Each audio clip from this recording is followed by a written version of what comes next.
Kia ora, I'm David Chester with 90 at 9, brought to you by interest.co.nz. This will get everything you need to know in 90 seconds at 9 o'clock, with news that while the real economy is barely able to expand, but is in fact doing so modestly, there are two extreme bubbles brewing: the AI firm valuations and the precious metal valuations. One or both will end sometime, and the losses will be extraordinary when they do, likely hurting the real economy when it happens. But who knows when? Financial market risk aversion is in evidence today in the bond markets. But first, in the US, their economic data is dominated today by the October version of the Philadelphia Fed Factory Survey for the important Pennsylvania Rust Belt region. That reported an unexpectedly sharp slowdown in activity and a 6-month low in this index. And yesterday we noted slightly improved factory sentiment in the New York State area. But today we can report that their services sector is in a tough spot. In fact, it's lowest since the pandemic affected January 2021. It is glum there, and firms are not expecting much improvement. In Canada, their small business sentiment has turned negative too. But Canada's house building sector is on a roll, reporting strong housing starts again in September and well above what analysts were expecting.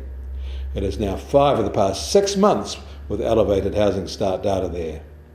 Across the Pacific in Japan, core machinery orders, that's excluding the large volatile sectors, fell 0.9% in August from July to 8.9 trillion yen, but it was much less than the sharp 4.6% drop in July. Analysts, however, had expected a small gain. In Australia, their September jobless rate ticked higher to 4.5%, and their jobs growth, especially full-time jobs growth, came in lower than expected. And for the first time since June, when rates started falling fast, global container freight rates rose last week, overall by 2%. In the meantime, they'd fallen 52%, so that suggests these costs may be bottoming out. Bulk cargo rates rose a net 2% last week too, but in between was unusually volatile. These latest levels are now 12% higher than year-ago levels. And the US Treasury 10-year yield is now at 3.97%, down 8 basis points from this time yesterday. And the price of gold will start today at $4,273 an ounce, up $77 from yesterday and far away a new all-time high. Silver is up to just under $54 an ounce at a new all-time high. Platinum is roaring too, now at $1,732 an ounce and up $71 from the start of the year and approaching its 2011 highs. But American oil prices are down $1, just on $57.50 a barrel, with the international Brent price now down to $61 a barrel.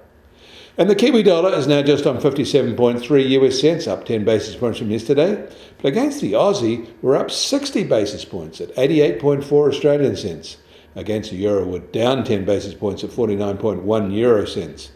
That all means our trade weighted index starts today at just on 61.8 and up 10 basis points from yesterday. You can get more news about the economy in New Zealand from interest.co.nz. Kia ora, I'm David Chaston, and we'll do this again on Monday.